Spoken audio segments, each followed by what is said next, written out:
Amen. Donc je bénisse tout ça, on le verra. Cette puissante parole. Et nous croyons que vous êtes déjà bénis. Et Dieu vous a déjà tout donné. Amen. Quand nous nous rassemblons, comme le chantre a dit, c'est pour la parole. Amen. Et c'est la parole qui fait tout. Au commencement était la parole. La parole était avec Dieu et la parole était lui-même Dieu. Et c'est cette parole-là que en ce temps de la fin, Dieu nous a envoyé. Donc quand on a la parole, c'est Dieu qu'on a. Amen. Alors, on va se tenir debout. On va lire un peu beaucoup. Dans Deutéronome,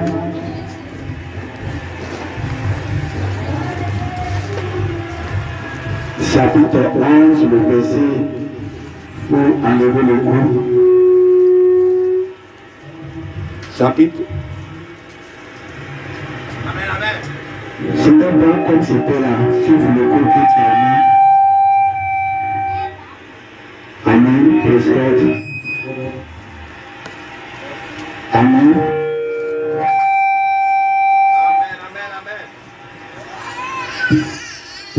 Amen. Amen. Donc, béni le Seigneur, on va lire dans Deutéronome chapitre 11, le verset 9 à 14. Et afin que vous prolongiez vos jours dans le pays que l'Éternel a juré à vos pères de leur donner, à eux et à leur postérité, au pays où coule le lait et le miel, car le pays dont tu vas entrer en possession n'est pas comme le pays d'Égypte, d'où vous êtes sortis, où tu étais dans les champs,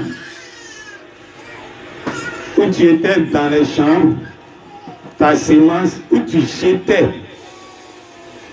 dans les champs ta semence et les arrosais avec ton pied, comme un jardin potager. Le pays que vous allez posséder est un pays de montagne et de vallées, et qui boit les eaux de la pluie du ciel. C'est un pays dont l'Éternel, ton Dieu, prend soin, et sur lequel l'Éternel, ton Dieu, a continuellement les yeux, du commencement à la fin de l'année. Si vous obéissez à mes commandements, je vous prescris aujourd'hui, si vous aimez l'Éternel, votre Dieu, et si vous le servez de tout votre cœur et de toute votre âme, je donnerai à votre pays la pluie en son temps, la pluie de la première et de l'arrière-saison. Tu recueilleras ton blé, ton mou et ton huile. On va lire dans Exode chapitre Genèse, chapitre 9, le verset 8 à 17. Dieu parla encore à Noé et à ses fils avec lui en disant: voici, j'établis mon alliance avec vous et avec votre prospérité avec vous, après vous, avec tous les êtres vivants qui sont avec vous, tant les oiseaux que le bétail et tous les animaux de la terre, soit tous ceux qui sont sortis de l'âge, soit tous les animaux de la terre. J'établis mon alliance avec vous. Aucune chair ne sera plus exterminée par les eaux du déluge. Et il n'y aura plus de déluge pour détruire la terre. Et Dieu dit: c'est ici le signe de l'alliance que j'établis entre moi et vous. Et tous les êtres vivants qui sont avec vous, pour les générations à toujours. J'ai placé mon arc dans la nuit, et il servira de signe d'alliance entre moi et la terre. Quand j'aurai rassemblé des nuages au-dessus de la terre, c'est bon, c'est bon. Quand j'aurai rassemblé des nuages au-dessus de la terre, l'arc paraîtra dans la nuit, et je me souviendrai de mon alliance entre moi et vous, et tous les êtres vivants, et de toute chair, et les oiseaux ne deviendront plus,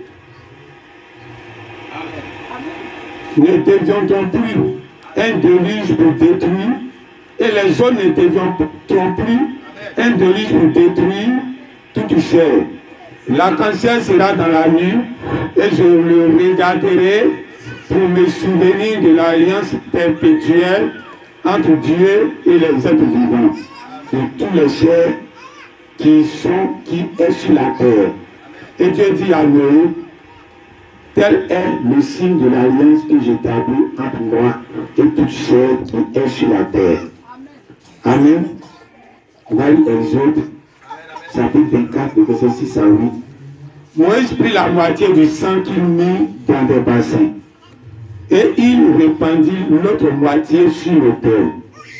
Il prit le livre de l'alliance et le lut en présence du peuple.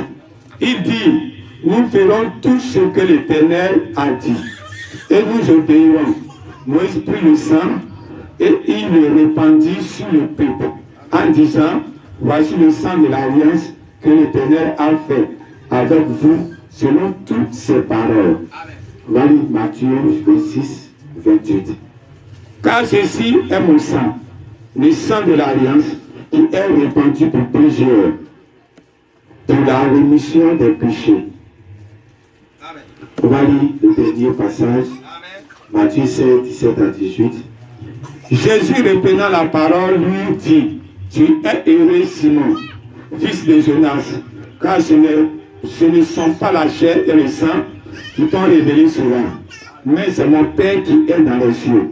Et moi je te dis que tu es pierre, et que sur cette pierre je bâtirai mon église, et que les portes du séjour des morts ne prévaudront point contre elle. Amen. On peut s'asseoir, que le Seigneur ajoute les bénédictions à sa parole. On ne bénit pas un culte qui est déjà béni. On ne prie pas pour continuer un culte qui est déjà confié à Dieu. Amen. Avec l'adoration, avec la prédication du révérend, on n'a pas besoin de dire Dieu vient nous assister. Amen. Le frère Madame dit Jésus a été déjà oint. Donc il n'a plus besoin d'être oint à nouveau. Dites Amen. Alors quand tu vois le passage qui est fait avant toi, quand toi tu viens, tu n'as même plus besoin de dire Dieu vient encore. C'est du traditionnalisme. Et quand c'est comme ça, Dieu n'est pas dedans. Sache que Dieu est déjà là. Et rentre et puis commence à chevaucher pour aller. Dites Amen. Alors que Dieu vous bénisse. Ce n'est pas facile d'être dans la petite baraque où Branham est né. Amen. Parce que l'ange qui était avec lui pour le troisième tour est retourné dans une baraque. Dans une petite pièce. Amen. Oh, j'étais en train d'attendre la soeur pour venir à l'église. Et je suis sur la moto, sur la route là, et puis je suis là à attendre. Et elle ne vient pas. Alors j'ai commencé à me poser des questions. Pourquoi chaque fois je dois l'attendre? Mais quand je fais tout pour ne pas l'attendre, je dois l'attendre. Et j'ai mis ça en même temps sur toutes les femmes. Je dis les femmes sont toutes comme ça. Chaque fois, c'est elles, les hommes doivent attendre pour aller quelque part. Elles ont trop de remis-ménage. Quand je dis même qu'aujourd'hui, là, elle est restée dans la maison, elle va tout faire devant moi. Quand elle va prendre son sac en main, c'est là maintenant je prends la moto pour aller. C'est comme si je n'ai rien fait. Elle est remis-ménage encore que je ne sais pas comment ça se passe. Et c'est là que j'ai compris que c'est ce que nous faisons à Jésus. Dites Amen. Jésus est venu pour combattre, mais on n'est pas encore prêt. On est là à faire les remis-ménage, ça ne finit pas. Sinon, lui, il est déjà venu. Il dit, on n'a qu'à partir à l'église, à la 7e dimension. Il nous attend pour partir. Et puis, on est là en train de tourner dans la maison. Tu t'amènes. On a trop de bagages sur la terre ici. Tu t'amènes. Jésus, lui, n'a rien ici. Il nous est donné pour gérer la maison. C'est nous, on gère la cuisine. C'est nous, on gère les assiettes. C'est nous, on gère le salon. Donc, quand toi, tu sors, tu t'en fous. Mais nous, on doit regarder. Si la lumière n'est pas encore allumée, c'est nous, on va éteindre ça pour sortir. Tu t'amènes. Donc, ce qui s'est passé sur la femme de Lot, s'est passé sur la femme d'Abraham. Amen. C'est toujours la femme. Dieu a pris l'autre pour sortir du monde. Mais la femme, elle avait trop de choses dans le monde. Trop de remis-ménage dans le monde. Oh, l'autre, c'est un garçon. Quand il est sorti, lui, c'est fini. Mais la femme a trop d'idées derrière là. Donc, tellement elle a trop d'idées, elle a commencé à regarder derrière. Dites amen. Quand Dieu est arrivé chez Abraham, c'est la même chose. Abraham a eu sa femme a eu des problèmes. Elle n'a même pas cru à ce que Dieu a dit. Elle a commencé à se moquer de Dieu. Dites amen. Donc le même problème qui s'est passé avec Lot devait se passer avec Abraham. À cause de sa femme, Dieu devait tuer sa femme là. Mais cette fois-ci, celui qui est devant, ce n'est pas n'importe qui. Ce n'est pas une vieille folle. C'est une vieille sage. Soit Dieu et moi, nous sommes des frères. Dites amen. Tu ne peux pas tuer pour moi là. Il faut tuer pour l'autre là. Amen. Donc c'est comme ça. Dieu ne va pas tout faire la même chose avec les églises. Amen.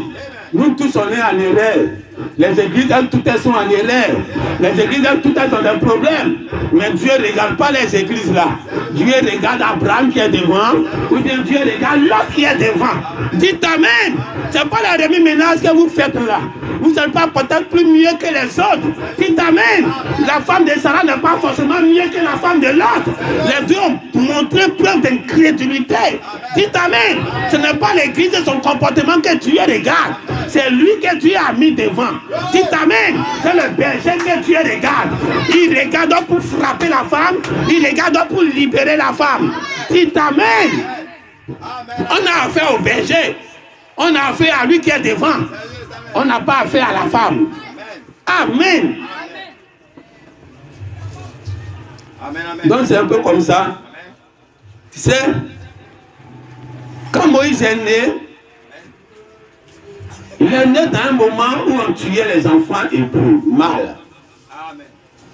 Alors pour ne pas que on tue le bébé Moïse, sa maman a mis Moïse dans un petit panier pour le mettre sur l'eau, pour que l'eau va partir avec lui.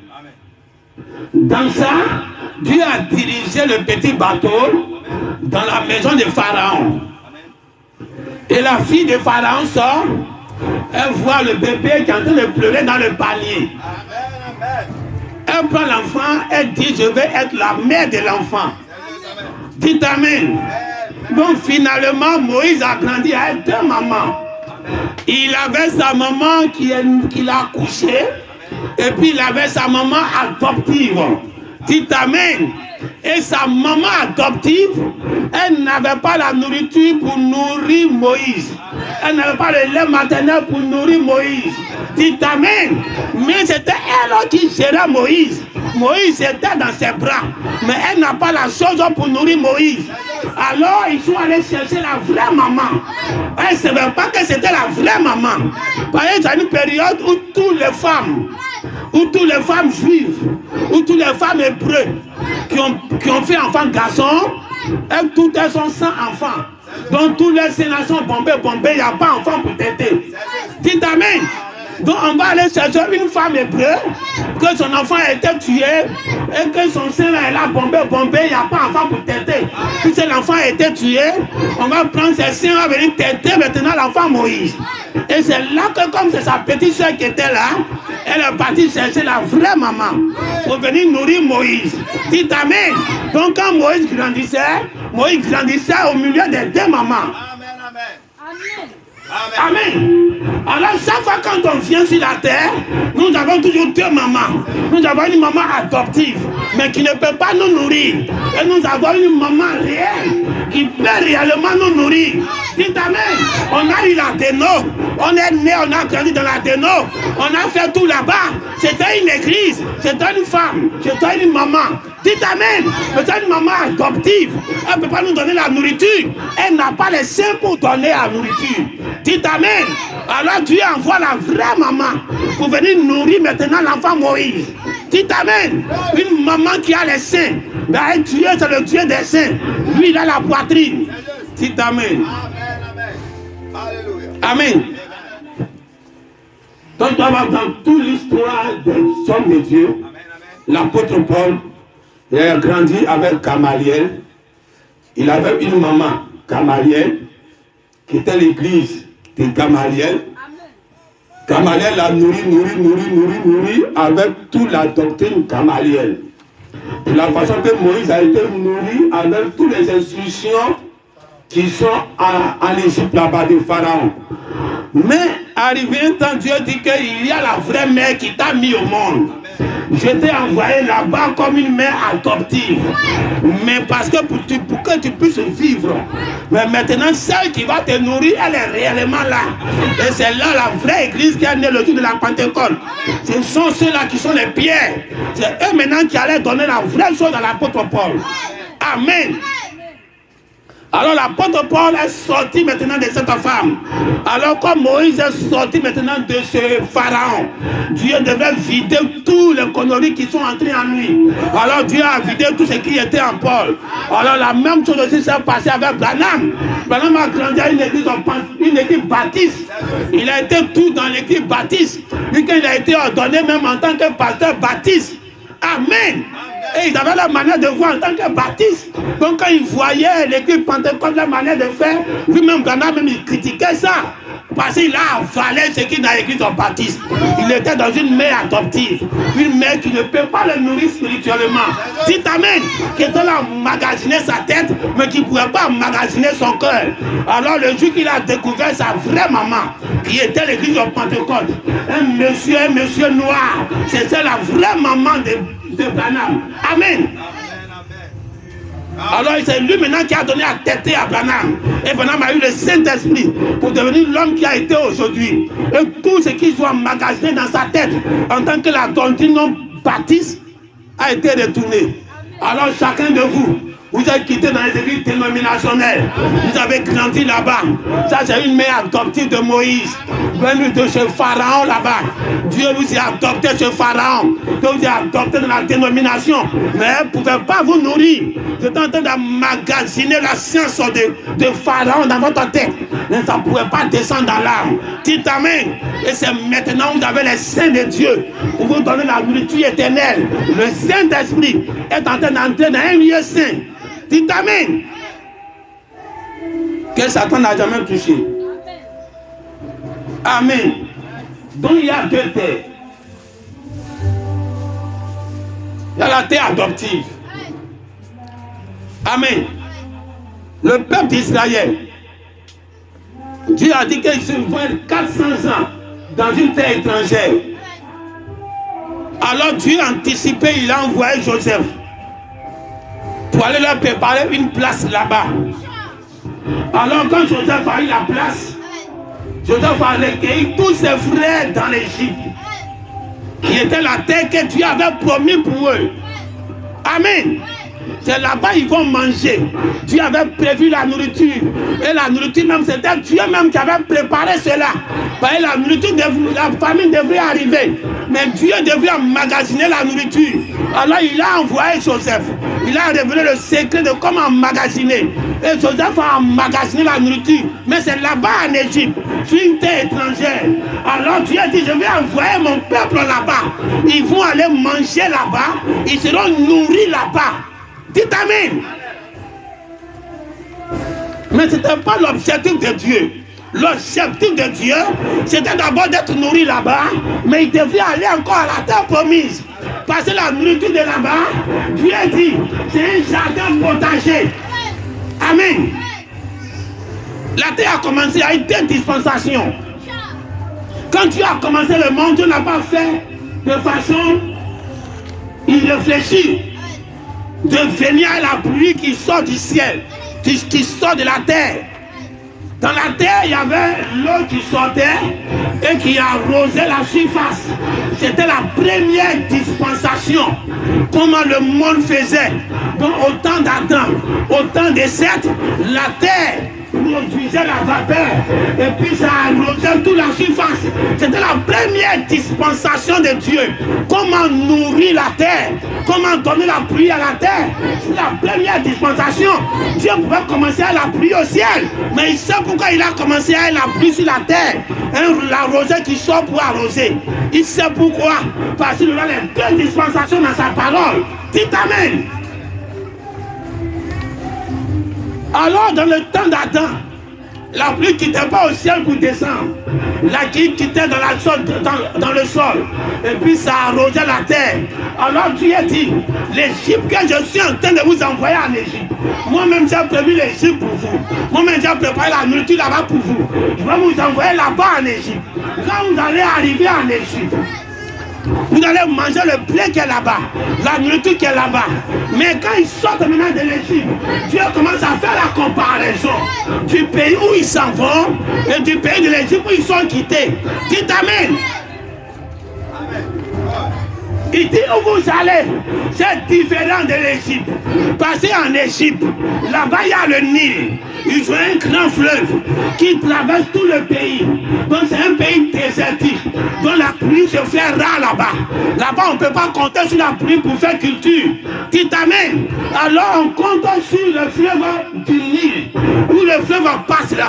C'est là-bas on cultive sur tout le long du Nil. À gauche et à droite. Donc quand le Nil fait sa frontière ici, à des kilomètres, on peut cultiver parce que ça nourrit la terre jusqu'à une dimension, à une distance. Donc sur toute la longueur qui traverse tout l'Égypte, c'est là que les Égyptiens font la culture, comme du jardin potager, où ils sont au bord de l'eau. Dites Amen.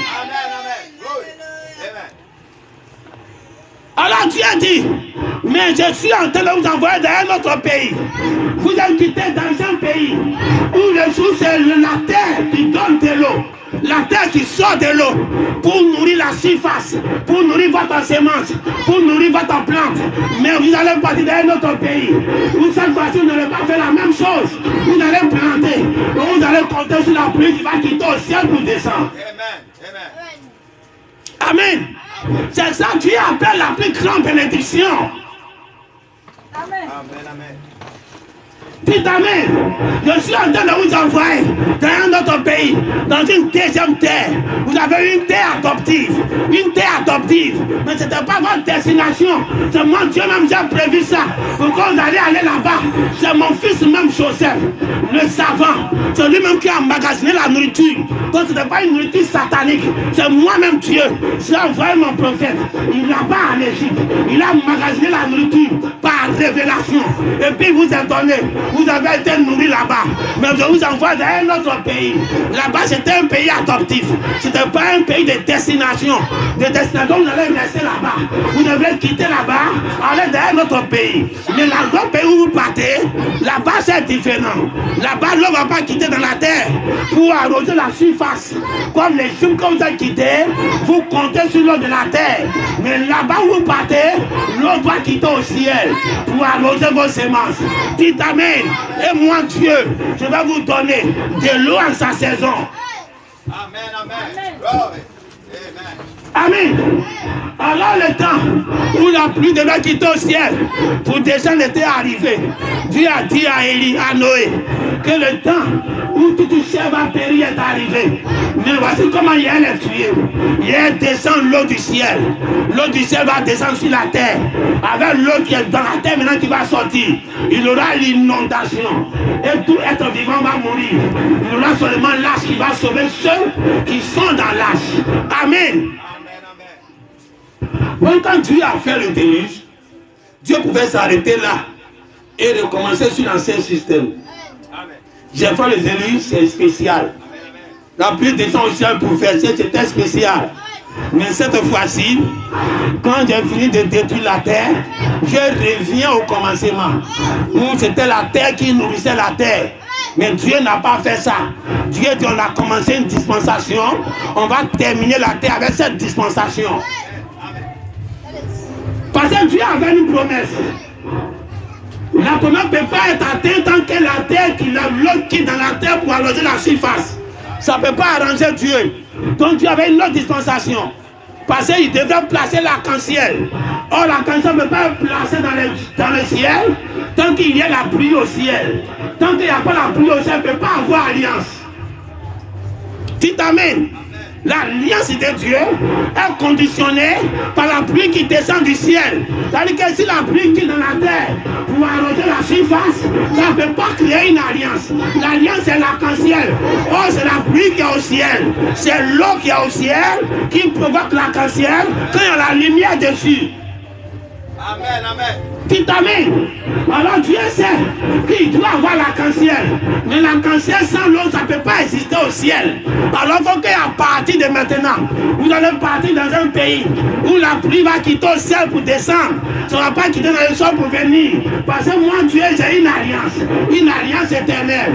Alors qu'ils sont sortis de l'arche, il a dit à Noé, voici l'arche que l'arc-en-ciel que je place dans le ciel. Ça sera une alliance entre vous et puis moi. Tant que je vais voir ça, je ne vais pas détruire la terre. La terre sera protégée. Dites Amen.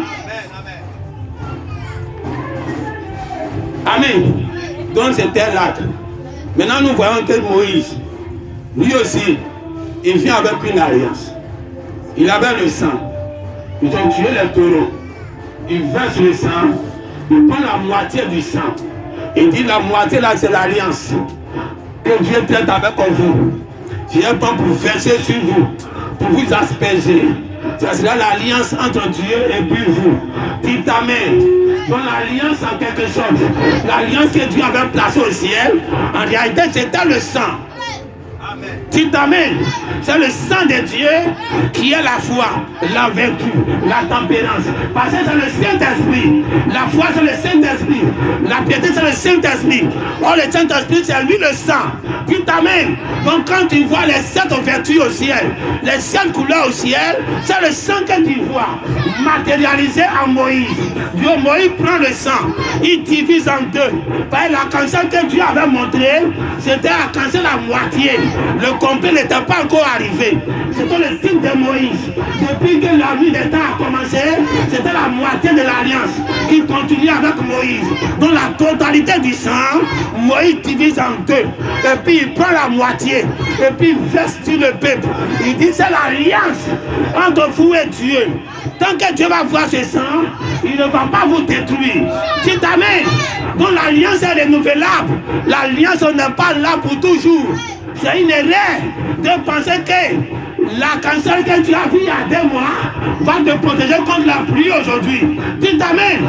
Chaque fois que Dieu va rassembler les nuages, la parole au ciel, pour déverser sur la terre, ça doit tuer tout le monde. Dites Amen. Il doit avoir une arc-en-ciel. L'arc-en-ciel qui est sorti hier, ça a protégé hier.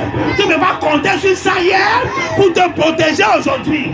Une autre arc-en-ciel, doit apparaître dans le ciel et Dieu va regarder pour s'en souvenir. Dites Amen. Faites ceci.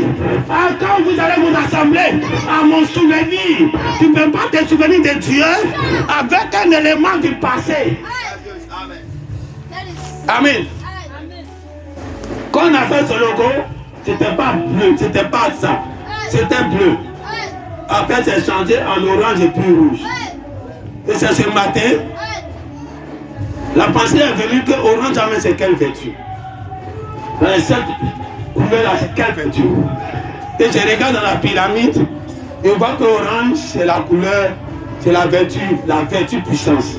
C'est ça qui est orange. Rouge là on connaît, on ne peut pas se tromper. C'est ça la foi. Dites Amen. Donc la puissance de Dieu. est dans cette église. Toute la puissance de Dieu, depuis que Dieu nous montre des choses, il montre avec la couleur orange.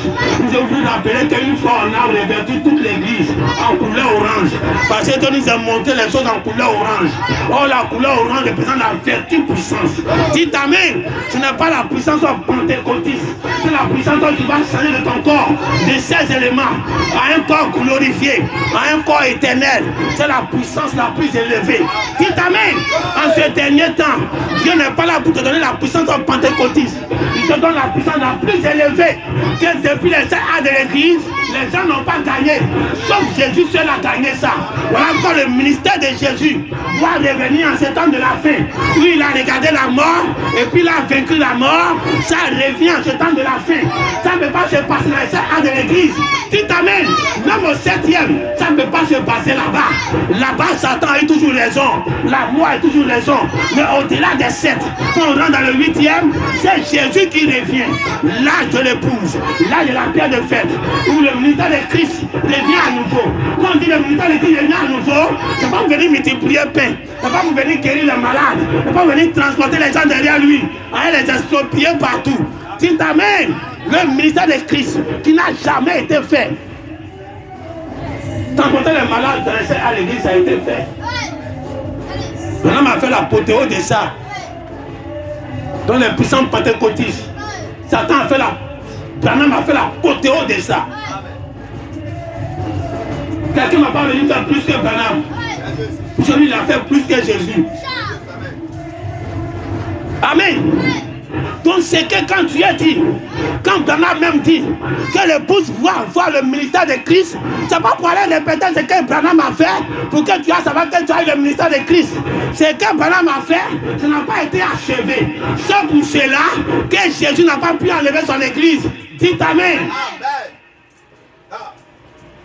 Vaincre la mort, il n'a pas achevé cela. Il a fait les paparazzi, il a fait les miracles, les discernements de pensée, tout ce que Jésus a fait, il a fait cela. Mais quand Jésus est rentré dans la tombe pour ressortir vainqueur, Branham n'a pas fait ça. Comme il n'a pas achevé, l'église n'a pas encore terminé. Dites Amen. Et cette partie qui reste, c'est dans l'âge de l'épouse. L'église qui va faire ça. Donc tu ne reviens pas en arrière pour faire ce que Branham a déjà accompli. Qu'est-ce que Branham a accompli dans le ministère de Christ? Et qu'est-ce qu'il manque? C'est pour vaincre Satan. C'est pour vaincre la mort. C'est ça qui reste. Et quand tu vas arriver à là, c'est plus que tout. Amen. Alors Dieu a dit, je place mon alliance au ciel. Avec cette alliance-là, il aura une protection sur la terre. Chaque fois que je vais réunir la parole va être déversée sur la terre, il faut qu'il y ait l'alliance. Sinon, ce n'est pas possible. Ça va tuer tout le monde. Personne ne peut suivre Dieu. C'est par la grâce. Dites Amen. Amen. Alors Jésus lui-même, il est venu. Il était l'alliance au milieu du peuple de Dieu. Il a donné la parole. La parole est en train d'être renouvelée. Les nuages sont en train de se former. Il devrait avoir un déluge qui allait tuer toute la terre. Quand Jésus même parle, même il est isolé. Il regarde tout le monde, personne ne peut le comprendre. Même Pierre, même le plus spirituel, ne le comprenait pas. Donc Jésus était isolé parmi tous. Toute la parole est déversée. Même personne ne pouvait attraper cela. Mais Jésus, l'alliance, il donnait son sang en symbole. Il dit, j'ai une alliance. Quand vous avez ça, la parole ne peut pas vous détruire. Dites Amen. Dieu va me regarder. Comme il a regardé Abraham pour ne pas tuer sa femme. Dieu va me regarder. Et puis il va vous faire grâce. Dieu va regarder le sang. Et puis il va vous faire grâce. Dieu va regarder. Dites Amen. C'est pas parce que les gens sont en paix sur la terre. Il y a la guerre partout. Il y a tout ce qui est mauvais. Ce qui s'est passé au temps de Noé. Il y en a pire aujourd'hui. Amen, amen. Le péché qui s'est passé au temps de Noé et que Dieu était en colère. Il y en a pire aujourd'hui. En ce moment, le monde n'était pas encore nombreux. Mais imagine avec ces milliards d'habitants, avec les mœurs qui sont corrompues, le péché qui s'est multiplié. Mais Dieu ne peut pas. Le délit devait revenir. Le feu devait revenir.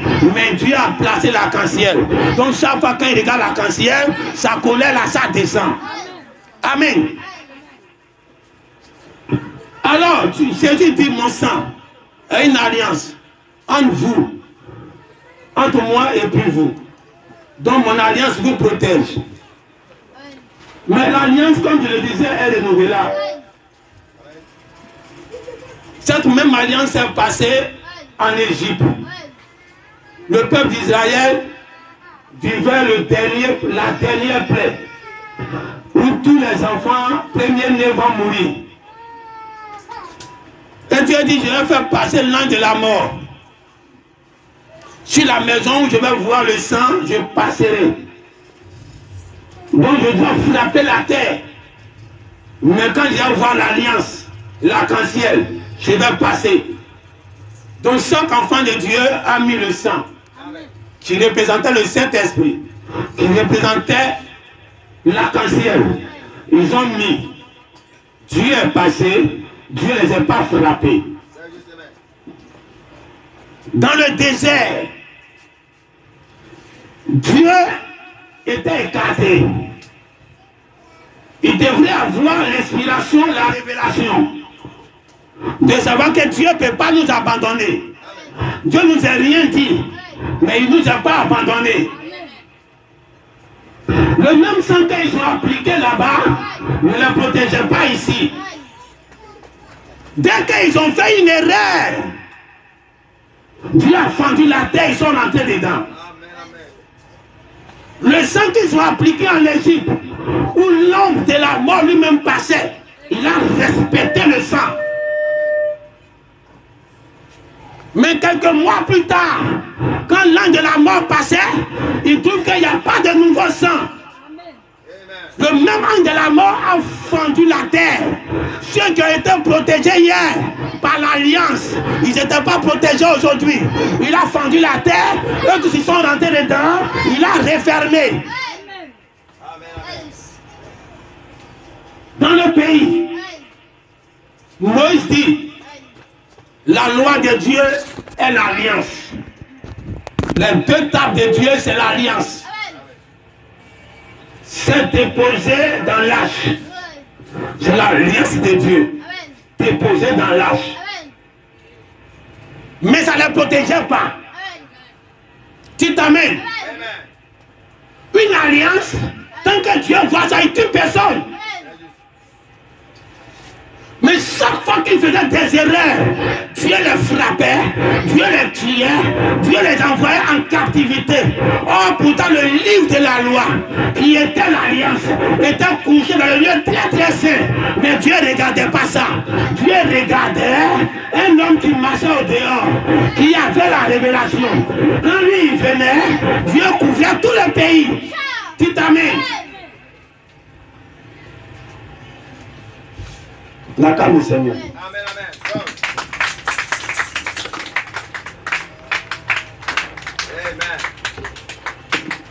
Amen.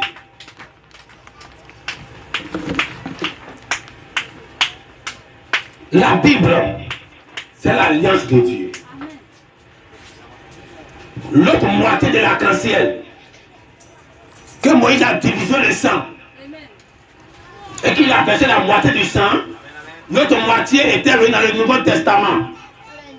Donc ça faisait l'arc-en-ciel circulaire, l'arc-en-ciel arrondi, où toute la totalité de l'arc-en-ciel est sortie. C'est ça qui est la Bible.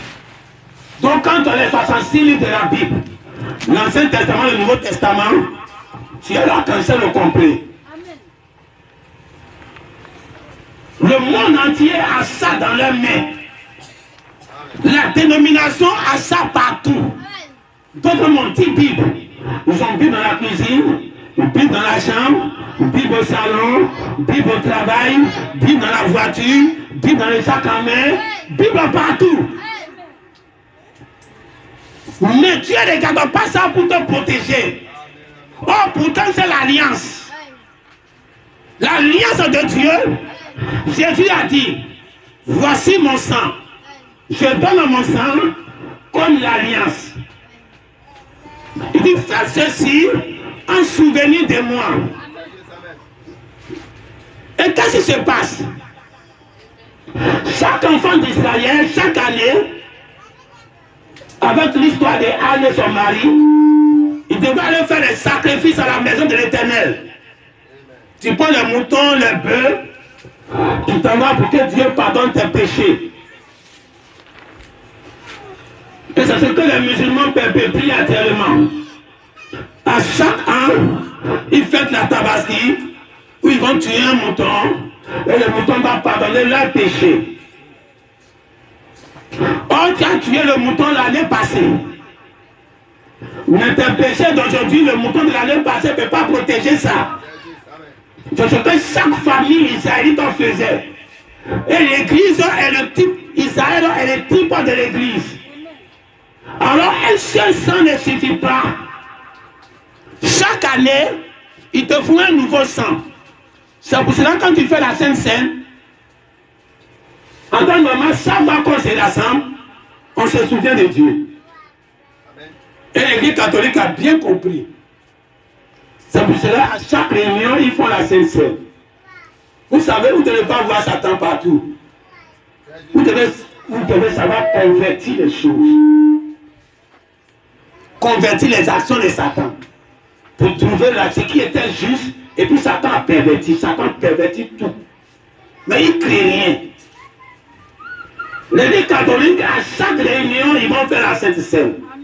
Mais c'est vrai. À chaque réunion, c'est la réunion où on se retrouve avec Dieu. Où on doit se souvenir de Dieu. Alors ce jour-là, on doit manger sa chair et boire son sang. Alors quand Dieu descend, et que tu prends la Bible,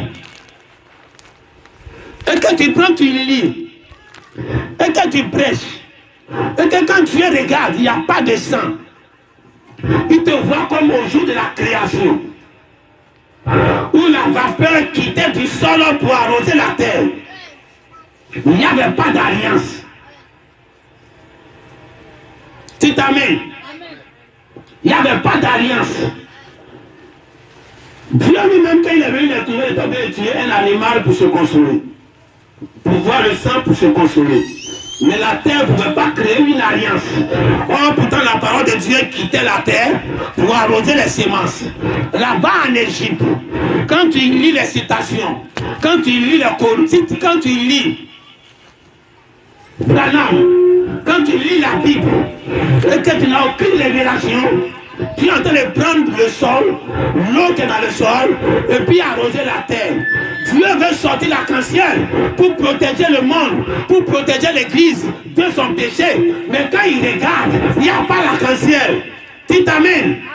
La meilleure façon pour Dieu aujourd'hui de tuer quelqu'un, ce n'est pas de tuer comme au temps d'avant, où il a descendu le déluge et les corps humains sont tombés dans l'eau, ils sont morts, mais on n'est pas certain qu'eux tous sont partis en enfer. Amen. Toutes ces 2 millions de personnes, 3 millions de personnes qui sont mortes, en dehors de celles qui furent sauvées, ceux qui sont morts, c'est là très difficile à moi aujourd'hui de dire qu'eux tous se retrouvent en enfer. Dieu peut faire grâce à qui il veut, parmi tous ces millions de personnes. Maintenant, quand Dieu il arrosait la terre avec la pluie, dans sa tête c'était pour tuer le corps humain. L'âme des gens n'était pas touchée. Donc quelqu'un pouvait mourir charnellement. Et puis dès qu'il meurt, Dieu dit ton âme va dans le paradis. Donc il n'a rien eu. C'est sa chair qui a été tuée par le déluge. Donc parmi tous ceux qui sont morts au temps de Noé dans le déluge, s'il y a eu certains qui ont été sauvés, c'est leur corps seulement qui a été tué. Et les âmes, dès qu'ils sont morts, Dieu a dit, prends ton âme. Parce que ton âme ne vient pas de Satan. Donc il est au paradis. Mais le déluge que Dieu envoie actuellement, c'est un déluge spirituel. Donc ça ne regarde pas la chair. Donc quand Dieu tue le monde aujourd'hui, il ne tue pas le monde de la chair. Il envoie le déluge en ce temps de la fin. Ou quand l'un puissant descendait, il y avait l'arc-en-ciel sur sa tête. Et Dieu montrait qu'un nouveau déluge était en train d'arriver. Dis amen. S'il n'y a pas l'arc-en-ciel, tout le monde va mourir. Mais il vient avec l'arc-en-ciel circulaire, l'arc-en-ciel au complet. Il descend avec le petit livre, dont la pluie du ciel est en train de descendre sur la rosée de la terre pour créer l'inondation de la parole. Alors c'est là que Dieu dit, tous les petits poissons vont mourir dedans. Eux tous ils ne pourront pas tenir dans la densité de l'eau. Alors ils vont se retirer. Il n'y a que les gros poissons qui vont tenir quand le bruit de la rédemption va descendre. Mais quand ça descend, il faut qu'il y ait l'arc-en-ciel. Pour que quand Dieu ne regarde pas l'église. Dieu ne regarde pas passer blanc. Dieu est venu chez toi. Et que tu t'es moqué de Dieu. Dieu ne regarde pas. Parce que tu as regardé en arrière. Comme la femme de l'autre. Mais Dieu regarde l'alliance qu'il a mis. L'alliance est spirituelle. Il regarde ça pour bénir ton âme. Il regarde ça pour condamner ton âme. Alors quand tu viens à l'église et qu'il n'y a pas de sang. Amen. Dieu a demandé, qui dites-vous que je suis? Alors Pierre a dit, tu es le fils de Dieu. Le fils du Très-Haut. Dieu a dit, Jésus a dit, c'est par révélation que tu as reçu cela. Mais mon Dieu, Jésus, je te donnerai les clés du royaume des cieux. Et c'est sur cette pierre-là que je veux bâtir mon église. Donc, en un mot, Jésus était en train de montrer pour qu'il y ait une bénédiction chez un-même, c'est quand tu as ouvert la parole. Dites Amen. Amen. Quand tu regardais Pierre, il n'y avait rien en Pierre qui pouvait faire qu'il allait recevoir les 7 clés de la vie éternelle. Les 7 clés du royaume. Rien ne disait que lui allait recevoir cela. Mais ce jour-là, Dieu avait posé le test. Qui dites-vous que je suis? Chacun a parlé selon la chair. Chacun a commencé à prendre les citations. Non, les gens disent. Non, les prophètes disent. Non, les pharisiens disent. C'était les citations. Mais Jésus dit, où nous sommes arrivés, ce n'est plus ce que quelqu'un a dit que j'ai besoin. Qu'est-ce que vous-même vous dites de Branham? Qu'est-ce que vous-même vous dites du message? Quelle révélation vous avez de façon personnelle? Hein? Comme le révérend disait, l'apôtre Paul n'a pas connu le Seigneur dans la chair. Il l'a connu dans l'esprit. Et comme il l'a connu dans l'esprit, il a eu beaucoup plus de puissance. Quand on dit puissance, ne regardez pas les miracles. Si on regarde les miracles, peut-être qu'il a fait plus, je ne sais pas. Mais ne parle pas de puissance pentecôtiste, de l'ouverture de la parole. C'est ça qui est la puissance. Il a reçu beaucoup plus de puissance que tous les autres qui ont vu Jésus dans la chair.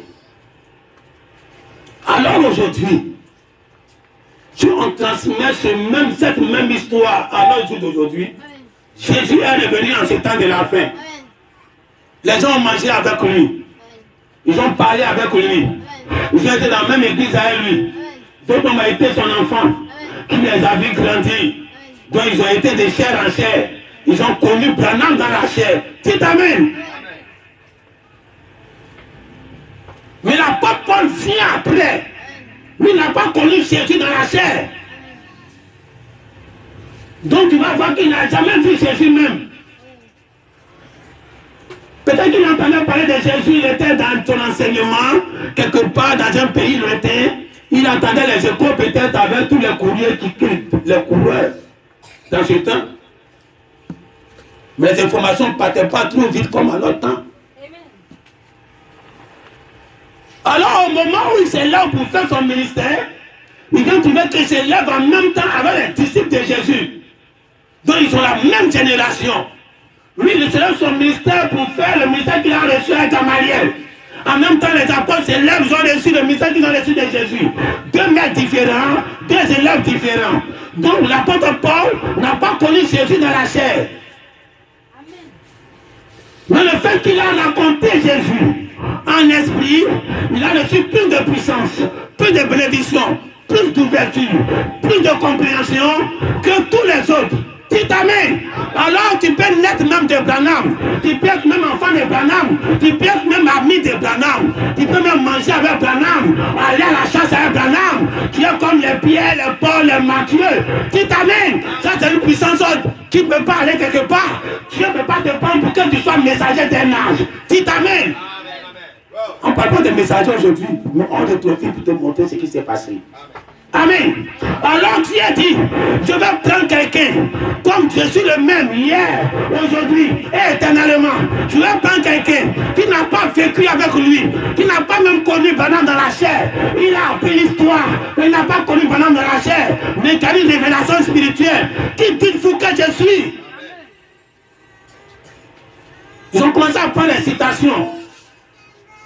Non, d'autres disent tant. D'autres disent tu es ceci. D'autres disent tu es cela. Jésus dit, vous-même, quand vous venez vous arrêter à la chair, au lieu de dire ce que Branham a dit, dites ce que vous pensez de moi. La révélation que mon Père vous a donnée quand vous étiez en train de dormir, quand vous étiez dans le bois sacré, quand vous étiez couché quelque part, quand vous étiez en méditation, quand vous étiez en connexion avec l'ange, c'est que vous a dit en secret. Dites ça aujourd'hui. C'est ce que moi Jésus a besoin. Je vais donner les 7 clés. La clé qui va vaincre la mort. Mais j'ai besoin d'entendre quelqu'un qui va dire ce que quelqu'un d'autre n'a pas dit. Dites Amen. Je vais bâtir moi mon église. Cette église qui va vaincre la mort. L'église de l'immortalité. L'église qui va regarder la mort en face. Et puis aller au ciel sans passer par la mort. Cette église-là, elle doit dire quelque chose que les autres n'ont pas dit. Qui dites-vous que je suis? Ils n'ont pas fait exprès. Ils ont commencé à dire, ceci a dit, ceci a dit. C'était un schéma. Chaque fois que tu vas dire, Branham a dit, Branham a dit, Branham a dit, qu'est-ce que toi-même tu dis? Tu viens toujours le banc. C'est Branham qui l'a parlé. Qu'est-ce que toi-même tu dis? Viens derrière la chair. Dis ce que toi-même, je me suis révélé à toi.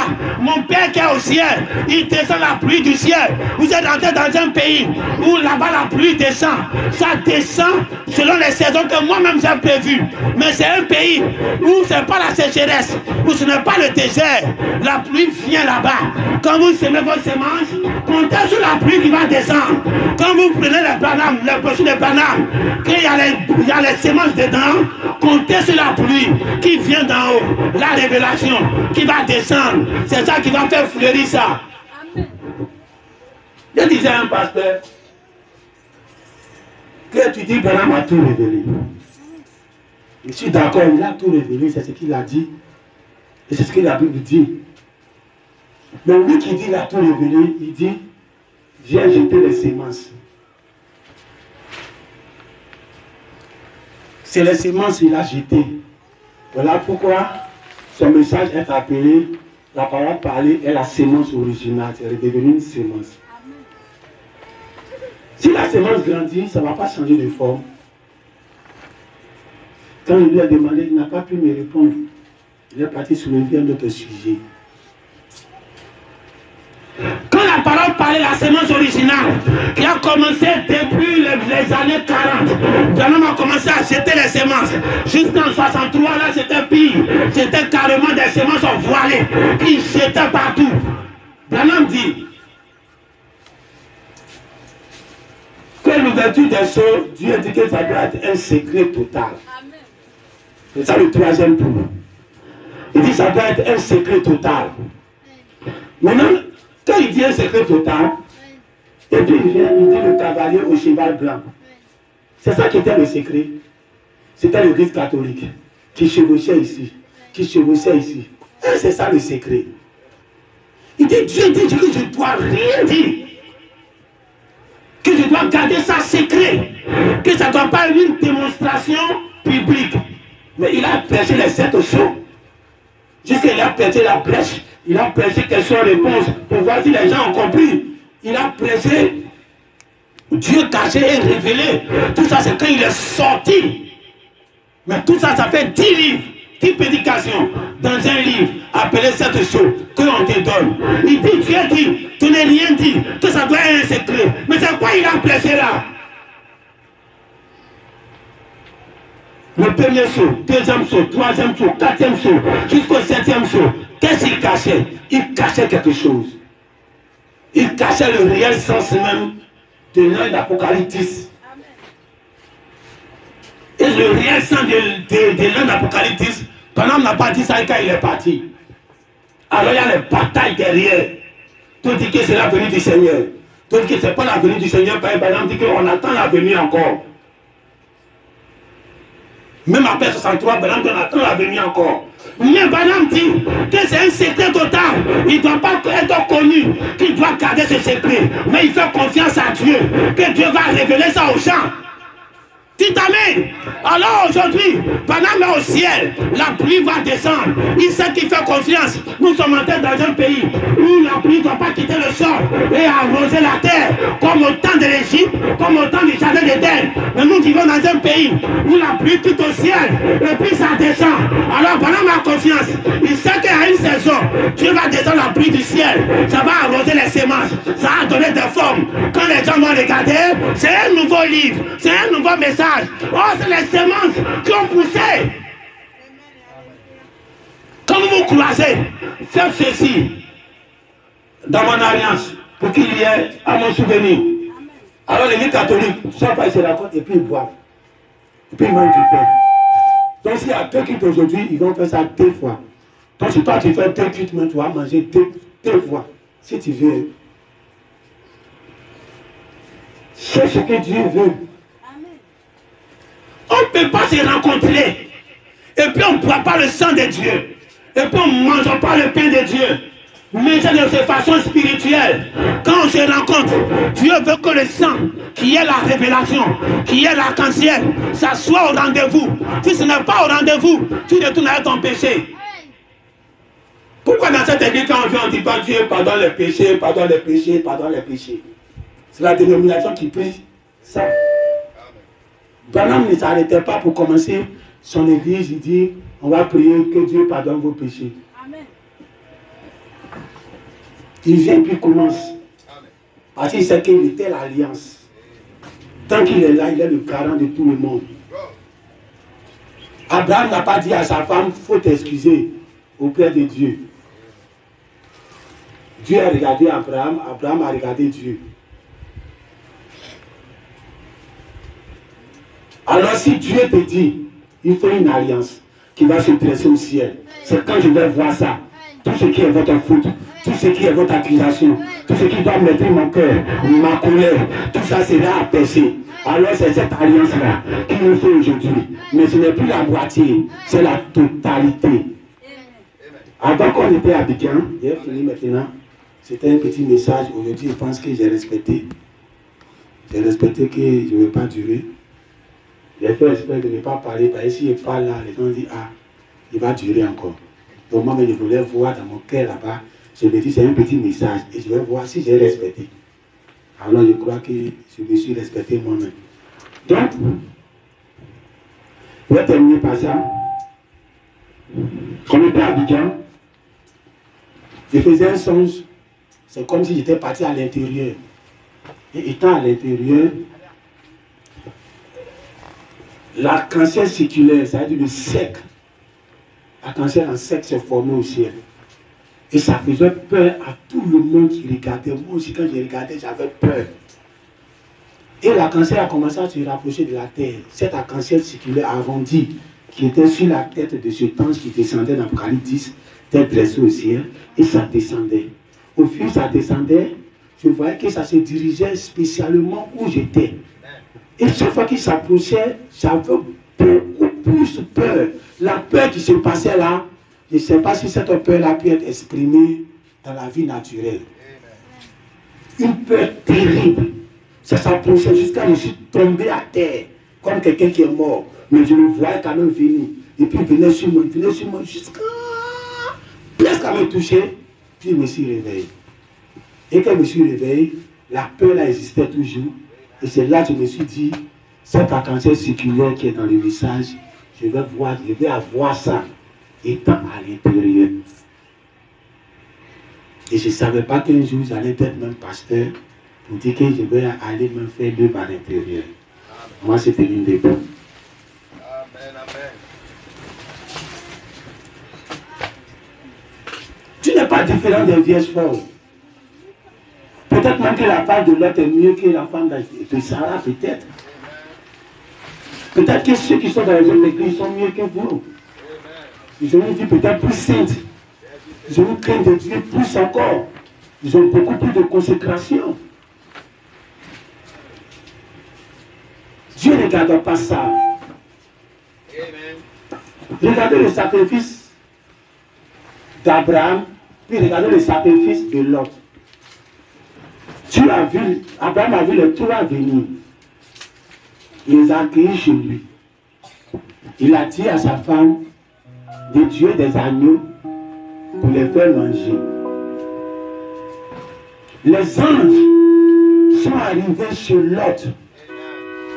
Lot aussi est parti les chercher dans la rue pour les recueillir chez lui.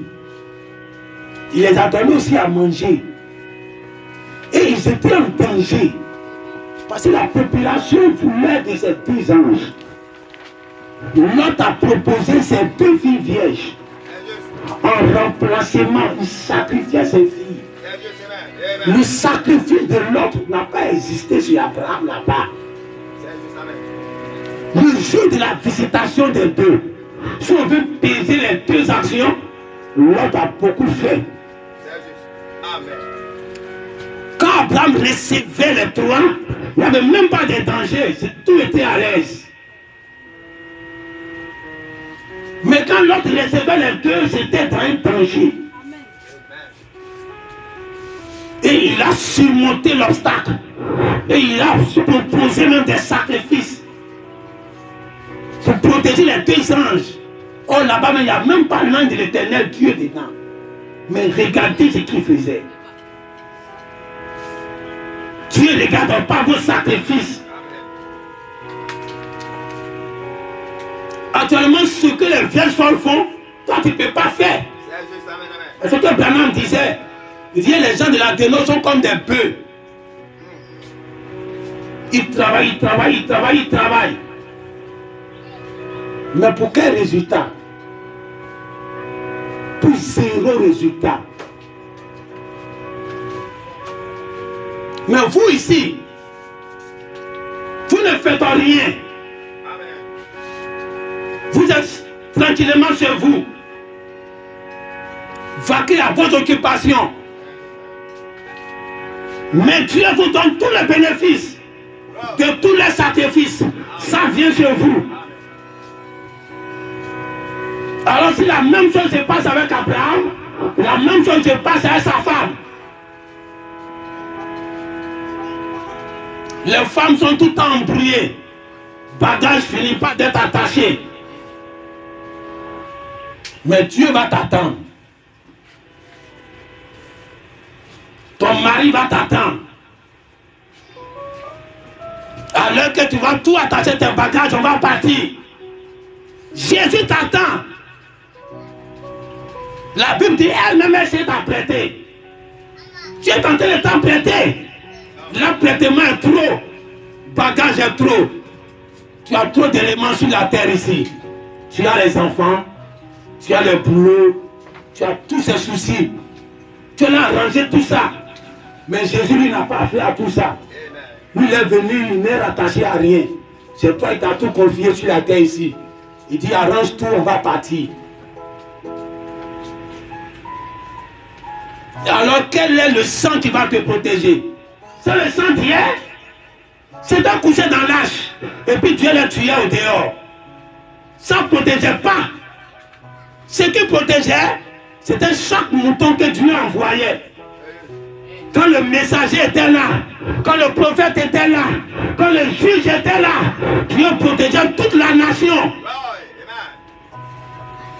En ce moment, il y avait des rébellions, même en présence des juges, même en présence des prophètes. Mais Dieu couvrait tout le monde. Voici le sang qui marche au dehors. Le sang, ce n'est pas la brochure. C'était le sang hier, mais l'arc-en-ciel se renouvelle. Faites ceci à mon souvenir. Chaque fois que vous réunissez, mangez le pain et buvez le sang. Chaque fois, vous devez briser le pain. Briser le pain, c'est briser le seau. Descendre le sang, c'est la révélation. Si vous réunissez, qu'il n'y a pas cela, la colère de Dieu frappe. Tous les péchés viennent, ils retournent à un péché. Et Dieu frappe la femme et devient celle derrière. Parce que lui qui est devant ne brise pas le pain. Tu as les banques, c'est bien. Mais tu es couché dans l'âge. Dieu est là se promener au dehors. C'est lui qui parle et puis tu dois faire. Le sang a été aspergé. On se tient debout. Ne soyez pas des paresseux.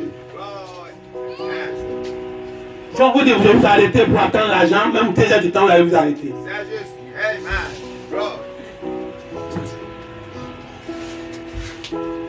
Dieu vous donne rendez-vous où le pain est brisé, où le sang est donné. Encore dans cette église, on ne se tue pas pour faire la Sainte Seine. Faire la Sainte Seine spirituelle est faite chaque fois qu'on se rencontre. Alors le spirituel prédomine sur le naturel. Quand Dieu disait faites ceci à mon nom, ce n'est pas le naturel là qu'il regardait. Il regardait le pain. Quand vous allez briser le seau, quand vous allez briser le sang, la révélation qui va descendre du ciel. C'est ça qu'il regardait et puis il recommandait. C'est pas pour chaque fois pour se mettre dans le four, pour sortir le pain, pour aller dans les supermarchés, pour sortir les vins cachés. Ça, c'est traditionnalisme. Si tu as l'occasion, tu fais. Ça accomplit la parole. Mais c'est traditionnalisme. Le spirituel, si tu ne l'accomplis pas, tu vas en enfer avec ce que tu fais naturellement. Parce que ça n'a jamais été le corps de Jésus que tu manges. C'est le pain que tu as mangé. C'est une représentation. Mais il faut manger le réel. C'est la parole. Quand le pain est brisé, quand tu bois le vin, de cachette, c'est une représentation. Ce n'est pas le sang que la boîte de Jésus. Mais quand on descend la révélation et que tu ne contentes pas, mais tu dis Amen, ça te stimule. Comme tout à l'heure, j'avais été stimulé.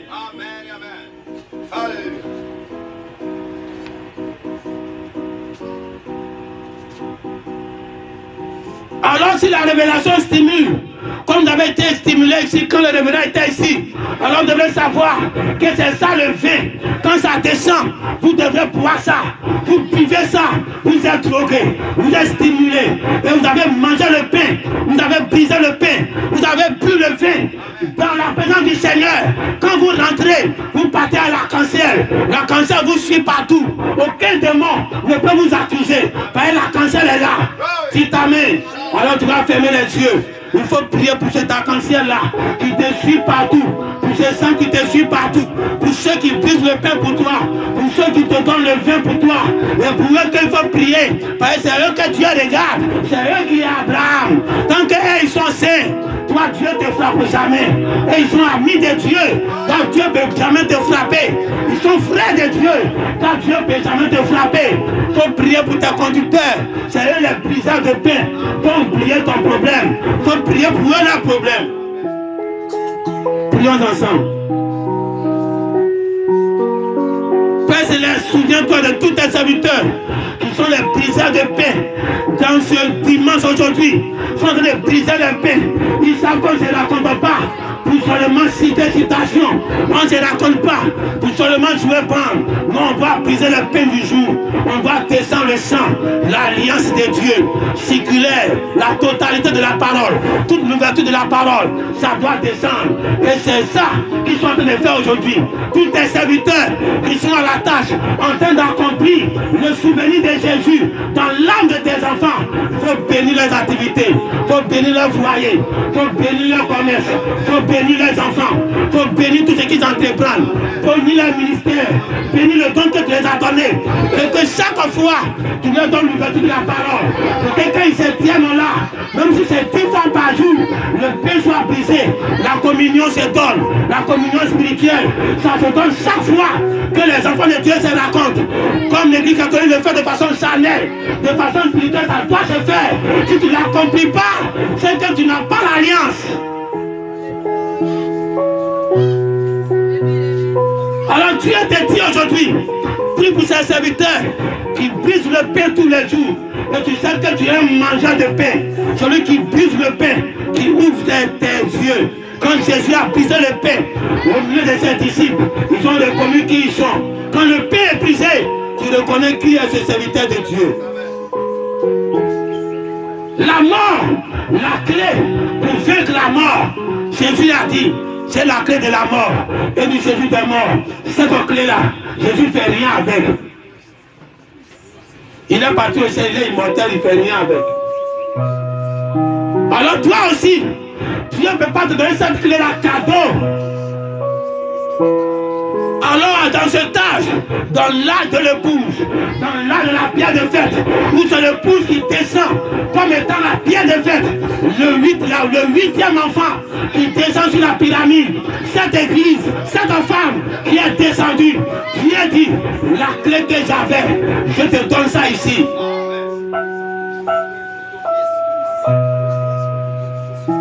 Seulement, sois comme Pierre. Si tu es comme Pierre, que tu as dit ce que les autres n'ont pas dit, qui résume mon cœur, je te donne la clé de la mort et du séjour des morts.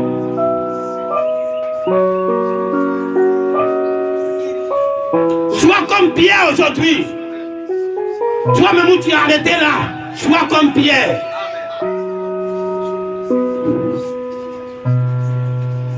Qu'est-ce que tu dis de toi-même?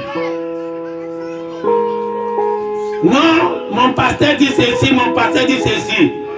Qu'est-ce que toi-même tu dis? Qu'est-ce que Dieu t'a dit dans ta chambre? Qu'est-ce que Dieu t'a dit quand tu priais? Qu'est-ce que Dieu t'a dit quand tu étais dans le bois sacré? Qu'est-ce que Dieu t'a dit? Si un jour tu as eu la visitation de l'ange, qu'est-ce qu'il t'a dit?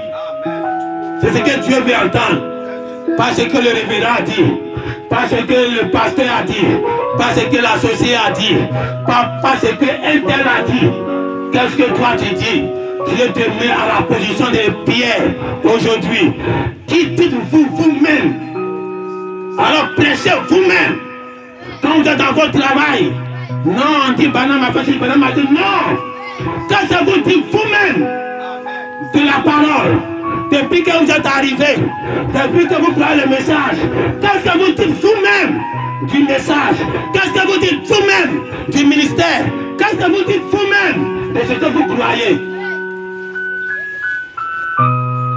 C'est ce que vous allez dire aux gens. C'est ça qui va faire venir les gens.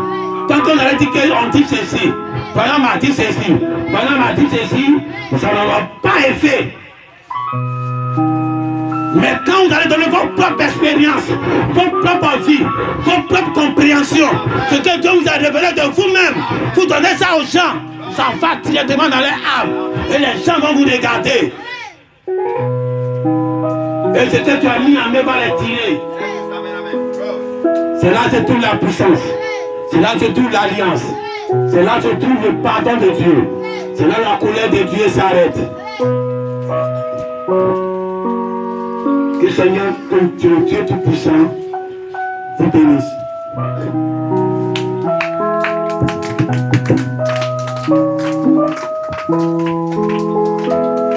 Dieu Tout-Puissant, te bénissons.